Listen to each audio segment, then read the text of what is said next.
So first of all good evening to each and every one of you.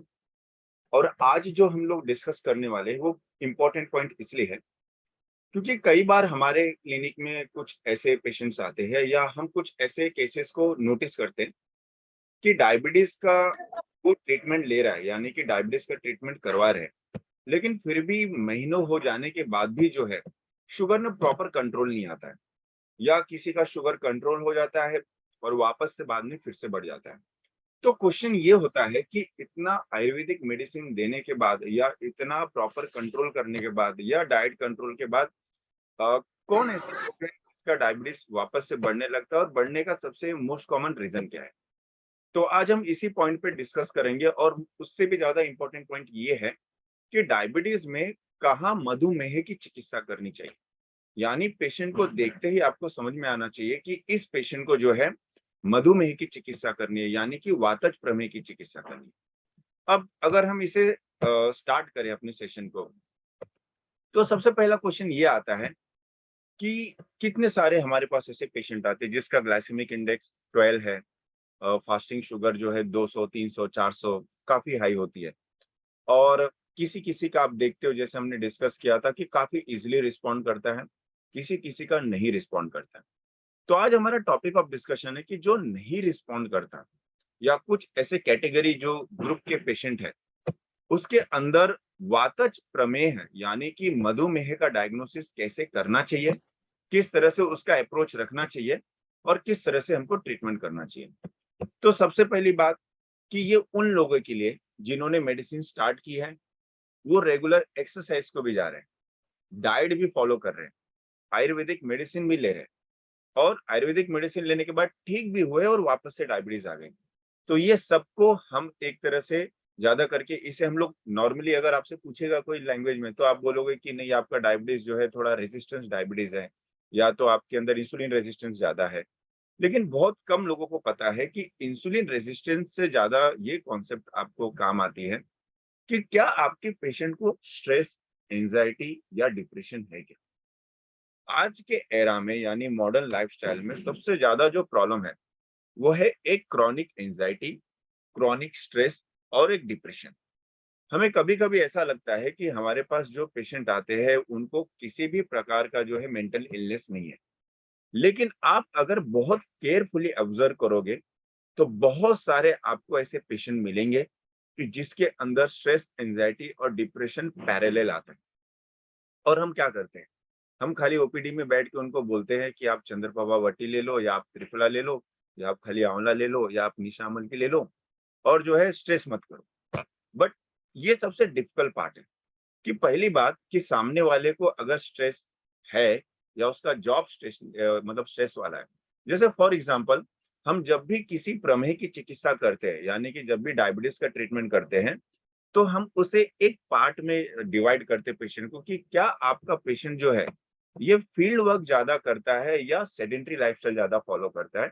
यानी कि अगर इसे दूसरे वे में कहा जाए कि क्या आपका चलना ज्यादा है, फील्ड वर्क ज्यादा है, या आप बुद्धिजीवी यानी आपका ब्रेन वर्क ज्यादा है। जिसका ब्रेन वर्क ज्यादा है, जो ब्रेन से ज्यादा एक्टिविटी करता है, भले वो जज हो, वकील हो, या हमारे पॉपुलेशन में हम डॉक्टर्स हो, ये स्टूडेंट हो, ये सबको जितने भी डायबिटीज डिटेक्ट होते हैं, ये most common chronic stress, chronic anxiety diabetes ही होती है। इसको समझना बहुत इजी है कि अगर हम एक पैथोलॉजी पर्सपेक्टिव में देखें तो ये ऐसा है कि ये जो जॉब्स होते हैं जिसे हम बुद्धिजीवी वर्ग बोलते हैं, इनकी जब भी आप ट्रीटमेंट चालू करो तो आपको एक पाथवे लर्न करना है कि इनकी जॉब या डेस्क जॉब करने वाले लोग जो है ये हमेशा एकदम हाइपर एक्साइटमेंट रोड में रहते हैं, हमेशा हर चीज को घाई में करते हैं, इसलिए क्रॉनिकली उनका जो ऑटोनोमिक नर्वस सिस्टम है वो हमेशा हाइपर एक्टिवेट रहता है।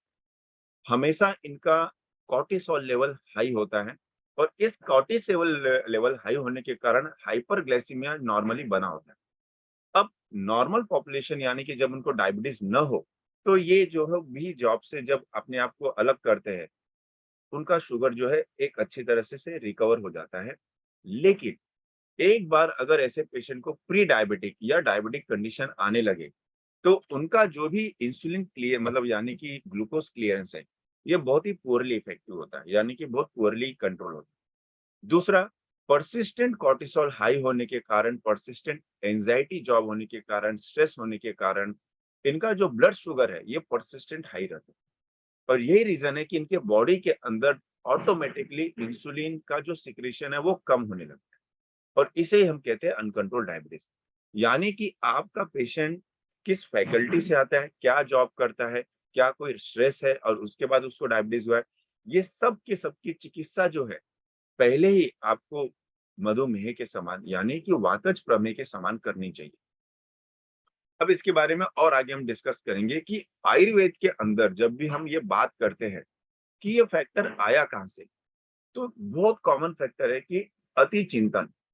अति चिंतन करना यानी कि क्रॉनिकली किसी थिंग को बहुत ओवर थिंकिंग करना, किसी एक मिस इन्फॉर्मेशन को दिमाग में बिठा लेना, किसी का कोई इंसिडेंट यानी डायबिटीज रिलेटेड कोई जो है गलत या तो मिस इन्फॉर्मेशन सुनना और उसके अपने ऊपर ले लेना, ये आजकल बहुत कॉमन हो गया। यानी टीवी और यूट्यूब के ऊपर इतना मिस इन्फॉर्मेशन दिया जाता है रिलेटेड टू डायबिटीज की, जिसके कारण पेशेंट बहुत ओवर कॉन्शियस हो जाता है छोटी छोटी चीज को लेके। जबकि डायबिटिक लाइफ बहुत फ्री होनी चाहिए, बट अति चिंतन करने से, ओवर थिंकिंग करने से आपके बॉडी में सबसे बड़ा जो मतलब चेंज होता है, जो हम मानते हैं कि रस क्षय, यानी कि आद्य धातु जो सर्व धातु को पीड़न करता है उसी का क्षय होने लगता है। डायबिटीज के अंदर सबसे मोस्ट इंपॉर्टेंट पार्ट ये है कि डायबिटीज के अंदर किसी भी पेशेंट का रस क्षय नहीं होना चाहिए। क्योंकि जब भी हम बोलते हैं कि प्रमेह है, तो प्रमेह मतलब ऐसा कि डायबिटीज ट्रीट करने के लिए आप जामुन के बीज क्रॉनिकली यूज करते हो, आप जो है हरिद्रा यूज कर रहे हो, अमल की यूज कर रहे हो। लेकिन एक टाइम के बाद इस सब ड्रग के अंदर, बॉडी के अंदर आपका जो ओज है वो और क्षय होने लगता है, यानी कि बॉडी जो है और फटीग में जाने लगती है।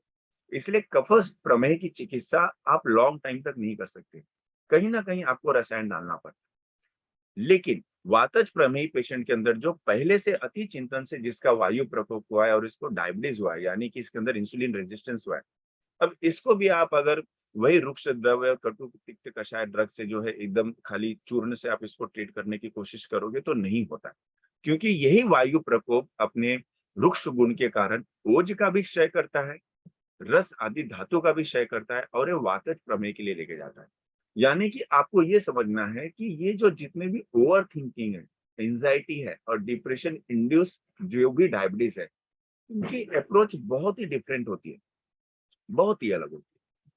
अब अगर संप्राप्ति के बाद देखें कि अगर मुझे इस पेशेंट को, यानी कि ऐसे पेशेंट के बारे में ट्रीट करना है, तो ट्रीट करने के लिए आज एक जो न्यू टॉपिक है जिसके ऊपर मैं हर बार पहले भी कई बार बोल चुका हूँ और जिसे हमेशा मैं बोलने की कोशिश करता हूँ कि आपका कॉग्निटिव बिहेवियर थेरेपी, ये खाली ऐसा नहीं है कि किसी एंजाइटी डिप्रेशन के पेशेंट में भी यूज करो, इसे हम डायबिटीज पेशेंट के लिए भी यूज करते हैं। किस तरह से क्या बेनिफिट है ये हम आगे देखेंगे। यानी कि जितने भी बुद्धिजीवी वर्ग के लोग हैं, जितने भी मेंटल वर्क करने वाले लोग हैं, भले वो आईटी हो, डॉक्टर्स हो, जज हो, सबके सबको एक कॉग्निटिव बिहेवियर थेरेपी की जरूरत होती है, जिसको हम लोग सत्वजय चिकित्सा कहते हैं। यानी कि उनके जो है एक तरह से कॉन्फिडेंट को बूस्ट करना। फिर उसके बाद मेडिसिन आपका ऐसा होना चाहिए कि वात शमन और ओजवर्धक हो, जो नॉर्मली हम मिस करते हैं। यानी कि आप अपने आप को पूछ के देखो कि लास्ट टाइम कब आपने किसी डायबिटिक पेशेंट के अंदर ओजवर्धक की बात की थी, ये हम कभी नहीं करते। और जब आप ओजवर्धक चिकित्सा नहीं करते हो तो धातु आपका और क्षय होता है और ये पेशेंट अब चला जाता है इंसुलिन डिपेंडेंट डायबिटीज के अंदर। यानी कि अगर कल को फ्यूचर में अगर मुझे कोई पेशेंट इंसुलिन डिपेंडेंट डायबिटीज के ऊपर मिलता है, तो उसकी चिकित्सा डायरेक्टली वातज प्रमेह या मधुमेह जैसे होती है। ये सबसे इंपॉर्टेंट बात है। यानी कि वातज प्रमेह का जो एक कॉन्सेप्ट है आज की तारीख में देखे, तो जितने भी, फिर से मैंने बताया कि मेंटल वर्क करने वाले लोग, जिसको क्रॉनिक एंजाइटी है, जिसको क्रॉनिक स्ट्रेस है, जिसका स्ट्रेसफुलनेस जॉब है, इन सबको आपको सीबीटी की थेरेपी लगेगी लगेगी। खाली आप स्ट्रेस मत लो ये बोल के नहीं चलेगा चलेगा, आपको आगे हम और बताएंगे। यानी कि ड्रग ही ओजवर्धक होना चाहिए। और सबसे बड़ी बात कि पंचकर्म चिकित्सा नॉर्मली हम किसी भी डायबिटीज के अंदर वर्ज्य करते हैं ये बोल के कि पंचकर्म ट्रीटमेंट करने से, स्नेह देने से, बस्ती देने से कभी कभी डायबिटीज आपका बढ़ जाता है, क्योंकि वो कपच प्रमेय है। लेकिन मधुमेह के अंदर इसका उल्टा होता है। मधुमेह की चिकित्सा करते समय या तो आप उसको घृतपान, तेलपान, और अगर वो नहीं करे, यानी कि कभी-कभी हम ऐसे भी देखते हैं कि डायबिटीज और जो डिसलिपिडीमिया, कोलेस्ट्रॉल, ये पैरेलल चलते रहते हैं। तो ऐसे कंडीशन में हम उसको बस्ती चिकित्सा कर सकते हैं। और फिर से कि मधुमेह की चिकित्सा, प्रमेह की यानी कि वातज प्रमेह की चिकित्सा, ये बिना बस्ती के न नहीं हो सकती। यानी आप पेशेंट को कितना भी समझाओ कि आप टेंशन मत लो, आप स्ट्रेस मत लो, आपका डायबिटीज ठीक हो जाएगा। सिंस वो सिम्प्टोमेटिकली इतना फील कर रहा है, इसलिए हमें उसे पंचकर्म की जरूरत पड़ती है। यानी कभी भी आपका जो डायबिटिक पेशेंट आपके मेडिसिन लेने के बाद क्रॉनिकली जब उसको फील हो कि मुझे टायर्डनेस बहुत ज्यादा लग रही है, मुझे फटीग ज्यादा लग रहा है, तो आप समझ लो कि आपके मेडिसिन से उसका रुक्षण ज्यादा हो। तो यही कंडीशन है कि उस समय आपको जो है फिर से एक पंचकर्म की चिकित्सा करनी पड़ती है, यानी कि आपको बस्ती चिकित्सा देनी पड़ती है। अब अगर इसे हम और थोड़ा अच्छे से समझने की कोशिश करें ट्रीटमेंट को, तो ट्रीटमेंट में जैसे हमने अभी डिस्कस किया कि जितने भी स्ट्रेस रिलेटेड जॉब्स हैं, भले वो आईटी, स्टूडेंट, डॉक्टर, क्योंकि स्टूडेंट के अंदर भी प्री डायबिटिक, डायबिटिक हम देख रहे हैं, उसके अंदर डायरेक्टली लाइफस्टाइल चेंज करने के बाद हम उनको हमेशा कहते हैं कि बस्ती चिकित्सा। बस्ती चिकित्सा अगर मंथली 1 या 2 भी अगर ये ले लें, तो भी इनका जो हम कहते हैं कि एडल्ट ऑनसेट डायबिटीज मिलेटस जो काफ़ी कॉमन हो गई है हमारे पॉपुलेशन के अंदर, हम उसे भी जो है मधुमेह के जैसे कंडीशन में ट्रीट कर सकते हैं। और उसका इम्पोर्टेंस ये है कि अगर आप उसके बारे में रीड करो, it is also type of auto immune disease जो वात क्षय के कारण हो रहा है, क्षयजन्य व्याधि है। यानी हम ऐसा मानते हैं कि जिसको ये एडल्ट ऑनसेट डायबिटीज मिलाइटस रहता है, ये बहुत जल्दी प्रोग्रेसिव होता है और बहुत जल्दी इसको इंसुलिन डिपेंडेंट में जाना पड़ता है। तो यही रीजन है कि आयुर्वेद खाली एक एक छोटी सी जगह पर न बैठ के मधुमेह का कॉन्सेप्ट बहुत वाइड है। वातज प्रमेह का कॉन्सेप्ट इतना वाइड है कि आज के टाइम पे जितने अलग अलग डायबिटीज के स्टेजेस है, जहां आपको रेजिस्टेंस मिल रहा है, जहां आपके मेडिसिन काम नहीं कर रहे, वहां खाली आपका बस्ती चिकित्सा काम कर रहा है, यानी कि खाली बस्ती देने से। तो इसलिए आज जब भी आपको एडल्ट ऑनसेट डायबिटीज या आपका इंसुलिन डिपेंडेंट डायबिटीज के ऊपर डायरेक्टली पंचकर्म थेरेपी बिना कुछ, आप खाली जो है 2-3 दिन उसे मेडिकेशन देके निराम करके यूज कर सकते हो। और मोस्ट इम्पोर्टेंट कि जिसका स्ट्रेस जो, अब अगर इस पूरे के पूरे मधुमेह की चिकित्सा को डिवाइड करें, तो ये सिंपल है कि स्ट्रेस, एंजाइटी, डिप्रेशन वाले पेशेंट को पकड़ो, उनके जो जिसका job stress, anxiety, depression induce है, इन्हें मेडिसिन स्टार्ट करो, बट कॉग्निटिव बिहेवियर थेरेपी साथ में रखो। आप चार्ज कर सकते हो उसके लिए कि उसके जो भी प्रॉब्लम्स है, उसके मिस इन्फॉर्मेशन है कि उसको करो, फिर आगे देखा जाए। और बस्ती ट्रीटमेंट, बस्ती कितना होनी चाहिए, कैसे होनी चाहिए, आगे डिस्कस करें। अब ये एक रिसर्च आर्टिकल है जो एक ग्रुप, यानी कि एक 2 ग्रुप इन्होंने लिया था, 30 का एक ग्रुप और 30 का एक ग्रुप। और इनका ऐसा मानना है कि जिस पेशेंट के अंदर हमने कॉग्निटिव बिहेवियर थेरेपी किया है, उसका डायबिटीज का जो एबनॉर्मल लेवल है, जो डिस्ट्रेस लेवल यानी कि जो प्रॉपर कंट्रोल नहीं है, और प्लस HbA1c का लेवल, दोनों बहुत ही अच्छा सक्सेसफुली कंट्रोल हुआ है कंपैरेटिव जो ओपन 30 पेशेंट थे कि जिसमें हमने सीबीटी थेरेपी नहीं किया था। अब इन्होंने भले वो डिस्क्राइब नहीं किया कि वो एंजाइटी वाले हैं कि नहीं एंजाइटी वाले हैं, लेकिन आप मान के चलो कि जितने भी इम्प्रूव हुए रहेंगे, मोस्ट ऑफ द पीपल जो है इनको प्री एंजाइटी है ही, या इनको जो स्ट्रेस है ही। अब स्ट्रेस का कॉज क्या है? आपको भले लगता हो कि पेशेंट आपके पास आया है एकदम नॉर्मल बैठा है, आपके पास डायबिटीज की मेडिसिन मांगी है, लेकिन ये दो प्रॉब्लम जब सबसे ज्यादा मिस इन्फॉर्मेशन है जो डायबिटिक पेशेंट में घूमता है। पहला क्वेश्चन कि I am not going to get control of my diabetes, यानी कि मुझे डायबिटीज हो गया तो अब मुझे जिंदगी भर रहेगा, मुझे इससे जो है डर लगता है, मुझे इससे फ्रस्ट्रेशन लगता है। कोई कोई इसको एकदम होपलेस समझते हैं, इसलिए कोई ट्रीटमेंट कराता है, कोई नहीं कराता है, कोई एक्सरसाइज करना बंद कर देता है, मुझे हो गया है, अब इसको खाली दवा खाना है और मुझे कुछ आगे नहीं करना है। यही यही आप जब बहुत सारे पेशेंट को मोटिवेट करते हो कि आप एक्सरसाइज के लिए जाओ, आप थोड़ा रनिंग करो, वॉकिंग करो, वो नहीं करते। वो इसलिए नहीं करते क्योंकि उनके दिमाग के अंदर बहुत सारे इस तरह के नेगेटिव फीडबैक बैठे हुए हैं। और यही नेगेटिव फीडबैक है जो आपके डायबिटिक पेशेंट को डिजीनेस करता है, इवन नॉर्मल शुगर होने के कारण। या वो अगर मेडिकेशन मॉडर्न की ले रहे, तो अचानक उनको कभी हाइपोग्लाइसीमिया हो गया, तो उनके दिमाग में डर बैठ जाता है कि आपके पास डॉक्टर आयुर्वेदिक ट्रीटमेंट इसलिए कराने आए क्योंकि मॉडर्न का ट्रीटमेंट लेने से मुझे चक्कर आ गया। और मुझे डर लगता है मॉडर्न के मेडिसिन लेने से।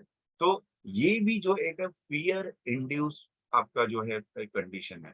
यानी ऐसे पेशेंट के अंदर आपको CBT treatment, cognitive behaviour therapy करना ही पड़ता है, और उसको थोड़ा डीपली, यानी कि 15-20 मिनट, जैसे मैंने वही बताया कि थोड़ा सा टाइम कंज्यूमिंग होता है हमेशा कॉग्निटिव बिहेवियर थेरेपी।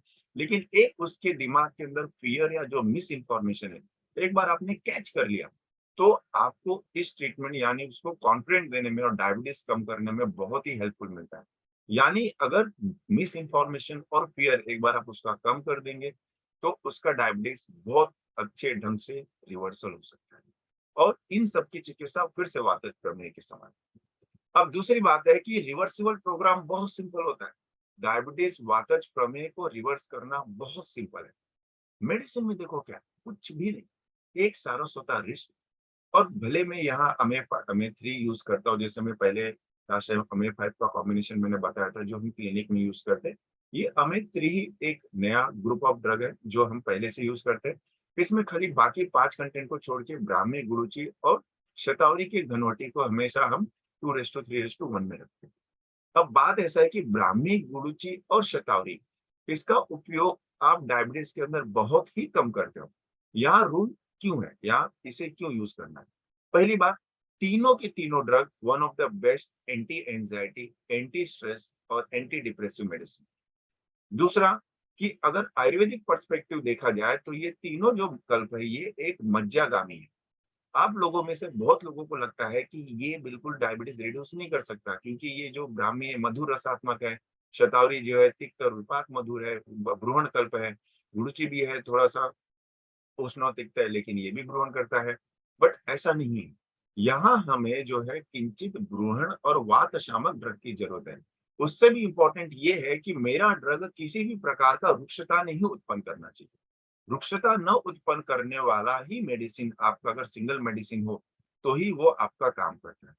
सारस्वता रिष्ट यहाँ देने का दो औचित्य है। एक, कि सारस्वता मज्जागामी है, ओजवर्धक है, वात शामक है, और मोस्ट इंपॉर्टेंट कि सहस्त्र यानी सेंट्रल नर्वस सिस्टम पे इसका शामक एक्शन दिखता है। अब बाकी ट्रीटमेंट यानी कि जो हम डायबिटीज प्रमेह में यूज करते हैं, वहां हम हमेशा एम्प्टी स्टमक मॉर्निंग में और इवनिंग में रखते हैं। यहाँ जो डोजिंग होता है मधुमेह के अंदर, ये होता है हमेशा निशिकालीन यानी कि बेड टाइम पे। तो एक मॉर्निंग पे हम 12 या 1 बजे के आसपास डोज रखते हैं, और दूसरा जो है हमेशा बेड टाइम पे रखते हैं। रीजन ये है क्योंकि यही 2 ऐसे काल है कि जिसमें वात का शमन होता है, और मोस्ट इंपॉर्टेंट पार्ट कि जो मज्जागामी मेडिसिन है यानी कि उसको ब्रेन पे एक्टिंग करना है, तो मैं ये कॉम्बिनेशन का यूज कर सकता हूँ। आप इसे सिंगल में यूज कर सकते हो अगर आपका संप्राप्ति बहुत ही स्ट्रांग है। पंचतिक्त क्षीर बस्ती बाकी जगह यूज करना और डायबिटीज में यूज करना बहुत डिफरेंस है। क्योंकि बहुत सारे लोगों को लगता है कि जो मुझे कॉलेज में हमारे या हॉस्पिटल में बनता है वही मैं यूज करूं, पर ऐसा नहीं होता। पंचतिक्त क्षीर बस्ती को यहाँ हम निरोध बस्ती नहीं यूज करते। पंचतिक्त क्षीर बस्ती को यहाँ हम एज अ अनुवासन बस्ती यूज करते हैं। तो ये जो हमने नॉर्मली देखते हैं कि सेंधव यानी कि उसमें लवण डाला जाता है, उसमें मधु डाला जाता है, ये सब चीज हम बिल्कुल भी प्रमेही पेशेंट के अंदर नहीं डालते। अब ऐसा जरूरी नहीं है कि मैं नहीं यूज कर रहा तो बाकी नहीं यूज करते होंगे। हर एक का अपना एक अलग मत है पंचतिक्त क्षीर बस्ती को लेके, जो हम फिर कभी डिस्कस करेंगे कि इतने सारे रेफरेंसेस या डिफरेंस क्यों है लोगों के बीच में पंचतिक्त क्षीर की बस्ती के अंदर। लेकिन डायबिटिक पेशेंट के अंदर पंचतिक्त क्षीर बस्ती के अंदर एकदम सिंपल कॉन्सेप्ट ये, 120 ml काउ मिल्क और 30 to 40 ml जो है आप जो है पंचतिक्त घृत डाल के डायरेक्टली बना सकते हैं। अगर आपको ऑथेंटिक करना है तो आप जो है आप पंचतिक्त के भरण से जो है अपने शीर को पका के, और जो शीर अवशेष है यानी कि दूध बचा रहे उसमें पंचतिक्त घृत अगर डाले तो वो और इफेक्टिव काम करता है। लेकिन जिसको बहुत ज्यादा टाइम नहीं है, जो बहुत ज्यादा पेशेंट डील करता है, वो खाली एक पंचतिक्त घृत को 30-40 ml 120 ml के आसपास दुग्ध को डाल के आराम से उसे बना सकते हैं। और आपको सुन के बहुत ही आश्चर्य होगा, जो पहले भी मैंने केस प्रेजेंट किया है, कि कैसे खाली पंचतिक्त क्षीर बस्ती और खाली सिंगल 1-2 मेडिसिन यूज करके कितने सारे लोगों के इंसुलिन को रिड्यूस किया गया, इंसुलिन पूरा हटा दिया गया। जिसका बिल्कुल भी रेजिस्टेंस डायबिटीज है या मल्टी ड्रग रेजिस्टेंट डायबिटीज है, वो खाली पंचतिक्त क्षीर बस्ती और खाली घनवटी से ही हट जाए। तो इसका मैंने पहले भी एक बार केस प्रेजेंटेशन किया था कि ये चीज का अपना एक इम्पोर्टेंस होता है कि पंचतिक्त क्षीर बस्ती अभी भी stress induced diabetes, insulin dependent diabetes, adult onset diabetes mellitus के ऊपर एक फर्स्ट लाइन ऑफ ट्रीटमेंट है। और वैसे ट्रीटमेंट या वैसे डायबिटिक पेशेंट कि जिसके अंदर पहले आपकी मेडिसिन काम कर रही थी आयुर्वेदिक मेडिसिन, बट अभी काम नहीं कर रही है, तो ऐसे में उसके शरीर की रुक्षता हटाने के लिए यानी कि वात को कम करने के लिए आपको फिर से पंचतिक्त क्षीर बस्ती की जरूरत है। पंचतिक्त क्षीर बस्ती को अगर फिर से हम थोड़ा इवेल्युएट करें कि उसके कर्म के अनुसार क्या है, तो नॉर्मली तो हम पढ़ते हैं कि ये मज्जा और अस्थिगामी है, लेकिन इसे थोड़ा ध्यान से देखें तो इसके अंदर जो क्षीर है, ये साक्षात ओजवर्धक है। बहुत लोग इसमें बोलते हैं कि इसके अंदर जो कैल्शियम है ये काफी ट्रबलमेटिक है, ये एब्जॉर्ब नहीं होता, इसके लिए विटामिन डी चाहिए, लेकिन बहुत कम लोगों को ये पता है कि दुग्ध के अंदर रहने वाले कैल्शियम को विटामिन डी की मोस्टली जरूरत नहीं पड़ती। तो जिसके बॉडी के अंदर बहुत धातु क्षयात्मक अवस्था है, पेशेंट लीन हो गया, पेशेंट मेंटली एकदम फटीग अवस्था में है, पेशेंट को काफी कंप्लेन है रिलेटेड टू बॉडी एक, रिलेटेड टू जॉइंट पेन, ये सब के सब अंदर जो है आपके पंचतिक्त क्षीर बस्ती से वर्क करता है। यानी कि क्रॉनिक डायबिटीज इंड्यूस कोई भी जो है एबनॉर्मलिटी या कोई भी जो है कॉम्प्लिकेशन, भले वो डायबिटिक न्यूरोपैथी हो, बर्निंग सेंसेशन हो, बर्निंग फीट सिंड्रोम हो, या एंजाइटी हो, या स्ट्रेस हो, ये सब के अंदर आप पंचतिक्त क्षीर बस्ती को एज अ आप उसको प्रिवेंटिव और प्लस कॉम्प्लिकेशन रिड्यूस करने के लिए यूज कर सकते हो। वात शामक जैसे बॉडी का हम देखते हैं कि पेशेंट काफी फटीग वगैरह आता है, तो हम इसको सिंपली कि वीकेंड में उसको एक बस्ती दे देते हैं। यानी कि हम उसको बोलते हैं कि आप हफ्ते भर जॉब करो और वीकेंड में आके आप एक ये बस्ती लेके चला जाओ। क्योंकि 7 8 दिन मोस्ट ऑफ द टाइम कभी जो आईटी जॉब करने वाले हैं या जो स्कूल जाने वाले हैं या जॉब जाने वाले हैं, ये हमारे पास नहीं आते और इन्हें हमें लॉन्ग टाइम तक मेंटेन करना है। तो ऐसे टाइम पे आपको वीकेंड बस्ती नाम से भी काफी फेमस है कि जहां आप पंचतीर्थी शेर बस्ती सैटरडे और संडे को खाली एडमिनिस्ट्रेट करते हैं। कहते हैं कि नहीं, मतलब कुछ से भला, मतलब कुछ दे वही बेटर है, बिना कुछ ट्रीटमेंट हो उससे बेटर। तो मुझे लगता है कि जो 7 डेज या 8 डेज वाला प्रोटोकॉल फिक्स करके रखते हैं वो नहीं ले तो ही बेटर है। खाली इंसुलिन डिपेंडेंट डायबिटीज को हम लोग मंथली 7 to 8 बस्ते कंटिन्यूस देते हैं। और जो धीरे धीरे यानी 3 और 4 मंथ के बाद आप देखोगे, तो धीरे धीरे उसकी इंसुलिन डिपेंडेंस की जो कंप्लेन है वो धीरे धीरे कम होने लगती है और आप धीरे धीरे रिड्यूस कर सकते हो। फिर आपके पास अगर कोई डायबिटिक पेशेंट आए फिर से जो स्ट्रेस एंजाइटी डिप्रेशन वाला, 4 5 पाचन मेडिसिन उसको दे के एक वीक वीक तक, सेकेंड वीक में आप उसको डायरेक्टली पंचतिक्त शेर बस्ती के ऊपर डाल सकते हो। क्योंकि मज्जागामी और मेंटल फटीग बहुत अच्छे ढंग से ये कम करता है।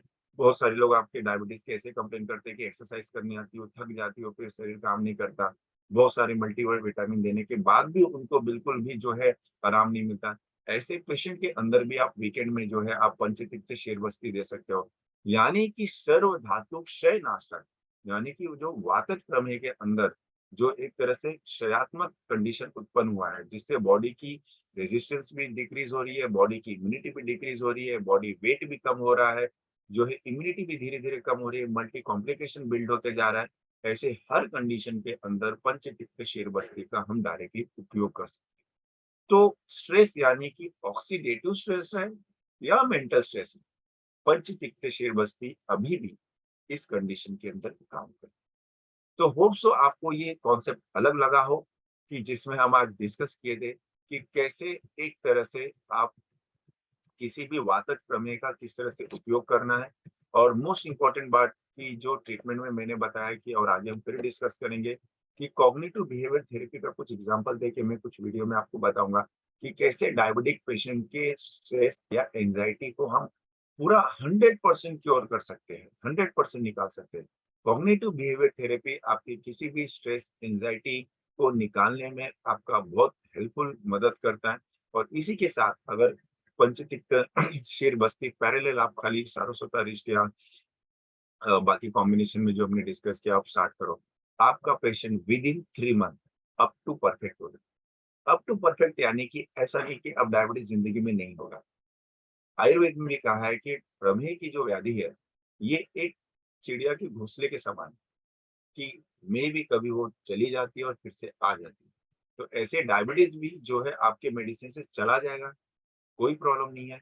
और अगर आपका जो हेतु वापस से होने लगा, आपका फिर से लाइफ़स्टाइल पहले जैसे होने लगी, तो आने के चांसेस हाई होते हैं। लेकिन ये जो सेशन में हमने डिस्कस किया कि पंचतिक्त क्षीरबस्ती, ये एक पुनर्भव चिकित्सा हो सकती है।